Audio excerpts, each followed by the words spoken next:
Bonjour à tous et bienvenue sur ma chaîne. Aujourd'hui, nous allons explorer une journée typique dans la vie des porcs d'élevage. Que ce soit pour la viande ou que ce soit pour d'autres produits, les porcs jouent un rôle crucial dans l'agriculture. Alors découvrons ensemble leur quotidien. Oui, découvrons ensemble le quotidien des porcs. Comment se passe le quotidien des porcs dans un élevage. Là, je vous parle en tant qu'éleveur. Je vais partager avec vous mon expérience en tant qu'éleveur. Je vous prends par la main et nous allons faire le tour de la vie quotidienne des porcs. Êtes-vous prêts? Êtes-vous prêts? Alors, on va partir. Dans l'entretemps, si vous aimez vraiment les vidéos sur l'élevage, si vous aimez vraiment les vidéos sur l'agriculture et que si vous aimez vraiment les vidéos sur les porcs en particulier, oui, likez cette vidéo. Oui, abonnez-vous à cette chaîne pour découvrir, pour être au parfum, pour être les premiers à recevoir, à être informés des vidéos lorsqu'elles apparaîtront. Ok? Alors donc, c'est parti avec le premier point.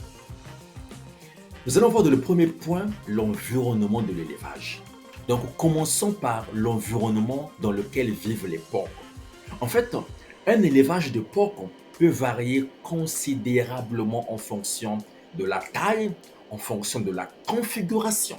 Mais il y a toujours quelques points qui sont communs. Les porcs sont généralement élevés dans des enclos ou encore dans des porcheries. Ces espaces sont conçus pour leur fournir un abri sûr, mais aussi de la nourriture, de l'eau et des espaces pour se déplacer, pour divaguer à gauche, à droite. Regardez sur cette image comment ces porcs sont dans un enclos où il y a de l'espace, où ils peuvent aller à gauche, à droite, se déplacer sans problème. Il faut aussi prévoir un abri où ils peuvent s'abriter en cas de soleil. Parce que le porc, pour votre information, si vous ne le savez pas, n'aime pas le soleil. Ok? D'accord. Maintenant, allons-y dans le point qui continue. En fait, les enclos sont souvent divisés en plusieurs sections. Il y a des sections pour les porcelets, il y a les sections pour les truies. Les truies, ce sont les porcs femelles qu'on appelle les truies. Il y a aussi les sections pour les veurats. Les veurats, ce sont les porcs mâles, donc on appelle les veurats. Donc il y a aussi les sections pour l'engraissement. L'engraissement, c'est lorsque on veut faire grossir un porc pour le vendre plus tard. Donc l'engraissement. Maintenant, donc vous comprenez avec moi que en fait, les porcs sont divisés, sont séparés en fonction de leur taille, en fonction de leur âge, mais aussi en fonction de l'objectif que nous voulons atteindre. Ok? Regardez par exemple sur ces images-là. Vous voyez, cette truie, j'ai dit que la truie, c'est la femelle du porc. Donc la truie, avec ses bébés qu'on appelle les porcelets, elle est séparée des autres. Elle n'est pas avec les autres porcs, mais elle est séparée. C'est pour un meilleur suivi. On ne peut pas la mettre avec des veurats. On ne peut pas la mettre avec d'autres truies. Ça serait même dangereux pour ces porcelets-là parce que les truies peuvent faire du mal à ces porcelets qui ont besoin de la résistance, qui ont besoin de la nourriture, qui ont besoin de leur maman pour leur croissance, pour grandir plus vite. Donc, il faut toujours séparer. Et là, vous voyez encore à côté, il y a ces petits porcs en train de grandir, mais qui sont entre eux. On ne peut pas les mettre avec des veurats, on ne peut pas les mettre avec des costauds. Ce ne serait pas intéressant pour leur croissance. Donc, on les met entre eux pour un meilleur suivi, pour qu'on sache comment est-ce qu'ils sont en train de grandir au fur et à mesure. Donc, on sépare toujours les porcs en fonction de leur âge, en fonction de ce que nous voulons atteindre.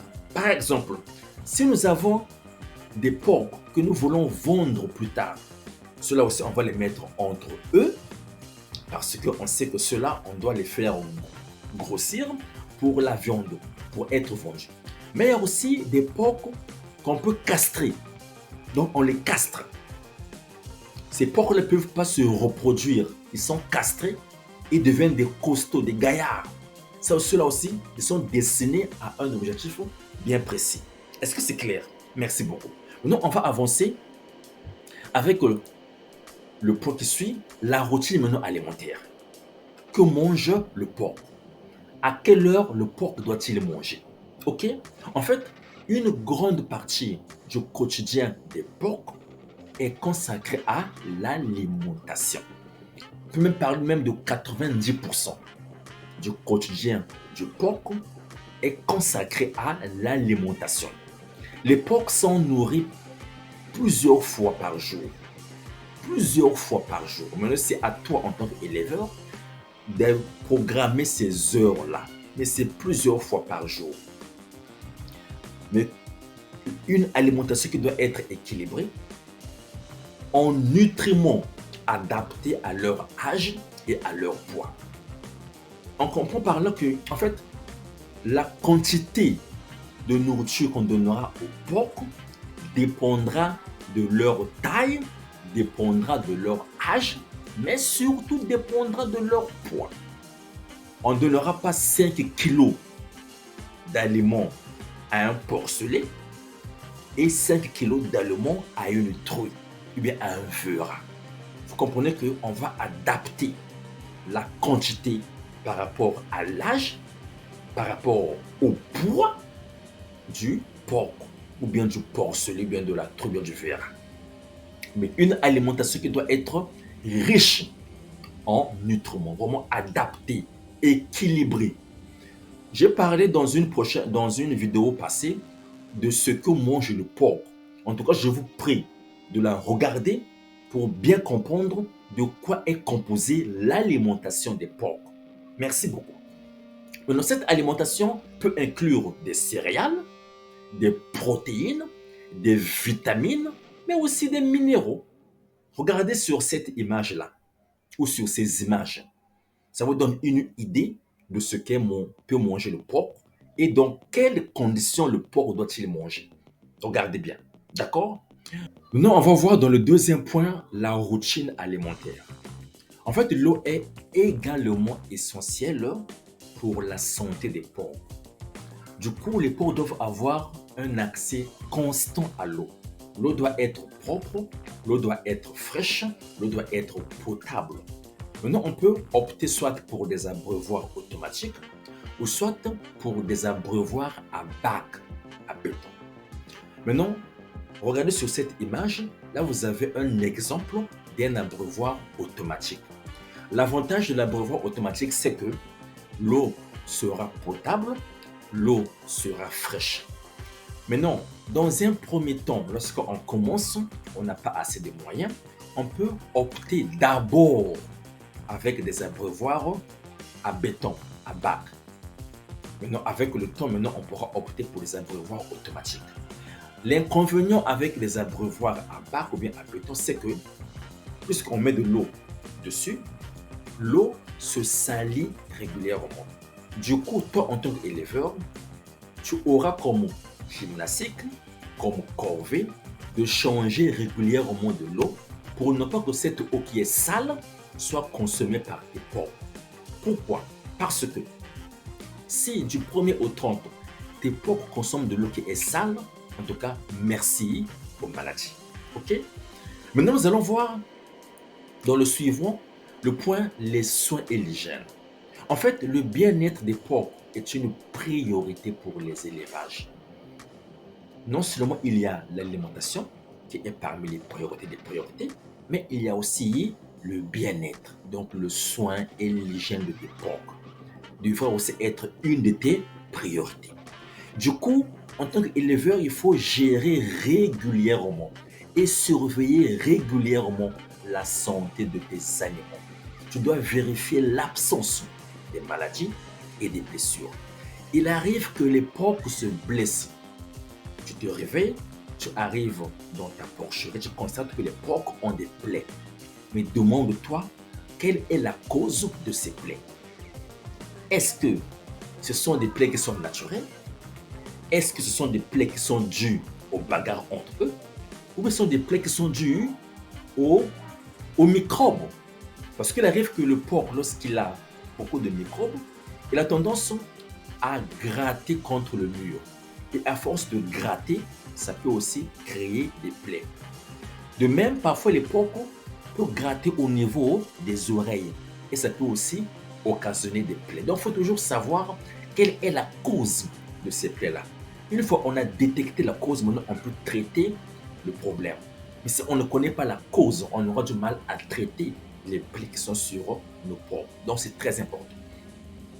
Maintenant, les vétérinaires, parce que là vous voyez qu'on est en train de vacciner le porc. Maintenant là, on a deux possibilités. Certains optent soit pour faire appel à un vétérinaire externe, ou soit nous-mêmes en tant qu'éleveurs. On peut vacciner nous-mêmes nos porcs. Mais attention, il faudra que la vaccination soit ordonnée, bien suivie, dans un carnet, dans un bloc, dans un agenda, où on va préciser chaque porc avec son identité. Porc citronnelle a pris le vaccin contre telle maladie à telle période. La prochaine vaccination sera à telle période. Comme ça, on a le suivi et on ne fera pas de n'importe quoi, on ne fera pas du mélange. Toujours faire le suivi de la vaccination. Maintenant, on va voir, toujours concernant le soin et les animaux, un autre aspect. L'hygiène. En tout cas, l'hygiène, c'est crucial pour prévenir les maladies. Mieux vaut prévenir que guérir. C'est pareil avec les porcs. Mieux vaut prévenir leurs maladies que guérir les maladies. Parce que ça demande beaucoup d'argent. Et même on peut perdre les porcs. Du coup, les enclos doivent être nettoyés régulièrement chaque jour pour éliminer les déchets, parfois qui vont se stocker, qui vont s'accumuler entre les quatre coins du mur, dans les bords là. Donc, il faut toujours nettoyer régulièrement pour maintenir un environnement propre. Cela inclut la désinfection des surfaces et le contrôle des parasites. Regardez comment cette poche est en train d'être désinfectée. Comment ce porc-là est en train d'être lavé. En tout cas, si possible, lavez vos porcs. Moi également, dans ma porcherie, il arrive que je lave moi-même mes porcs. Je mets mes gants et je lave mes porcs. Faites le test, vous serez vraiment ravis de voir comment ça fait lorsqu'on lave soi-même ces porcs-là. Maintenant, un autre aspect, on va voir l'interaction sociale et le comportement des porcs. En fait, les porcs, comme vous le savez, sont des animaux qui sont sociaux. Et du coup, les élevages sont des endroits où les porcs peuvent grandir, peuvent interagir les uns avec les autres. Et ces interactions-là font que les porcs se sentent en bonne santé mentale, en bonne santé physique. Et les porcs, en fait, les porcs aiment toujours fouiller sur le sol. Même quand ils ont mangé, même quand se sont rassasiés, le ventre est plein là. Toujours fouiller le sol. C'est ça leur particularité. C'est ça qu'on appelle être un porc. Le porc aussi aime jouer ensemble. Vous voyez, parce que ce sont les animaux qui sont sociaux. Du coup, les éleveurs, parfois, qu'est-ce qu'ils font? Ils leur fournissent des choses comme des balles ou comme des blocs de foin pour stimuler, pour pousser, pour les occuper et pour pousser leur curiosité. Faites aussi le test, vous allez voir comment est-ce que vos porcs vont se comporter devant les blocs de foin ou devant les balles. En tout cas, dans les commentaires, vous allez nous le dire, ok? Maintenant, on a commencé donc le matin, on a nourri les porcs, on a nettoyé. Maintenant, on arrive finalement à la fin de la journée. Donc, la fin de la journée, elle est là. Du coup, les porcs vont chercher maintenant à se reposer, comme on voit sur les images. Ils vont se reposer où? Mais dans leur enclos, pas dans la rue. C'est dans leur enclos, un endroit qui est propre, qui a été bien adapté par rapport à leurs besoins, où il y a de l'ombre, où ça a été bien nettoyé. Donc, ils vont dormir, ils vont se reposer un endroit confortable pour attendre maintenant la prochaine journée. Donc, on voit que le porc aime se reposer. Une fois il a mangé, maintenant il veut se reposer, il veut digérer, mais toujours ensemble, à moins qu'il soit seul dans la porcherie, toujours ensemble.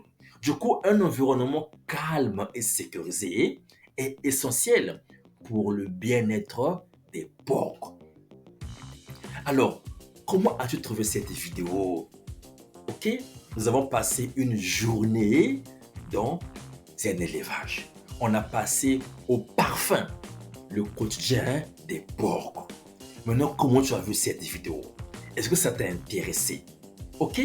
Donc, le quotidien des porcs, chers éleveurs, est rythmé par l'alimentation, par les soins et par les interactions sociales. Du coup, les porcs jouent un rôle très important dans la vie sociale, mais toujours canalisé par qui? Par les éleveurs. Là où il y a des porcs, il y a forcément des éleveurs. Les éleveurs jouent un rôle crucial en veillant à ce que les porcs soient toujours en bonne santé, mais aussi toujours bien traités. Ok, alors, en tout cas, merci beaucoup d'avoir regardé cette vidéo.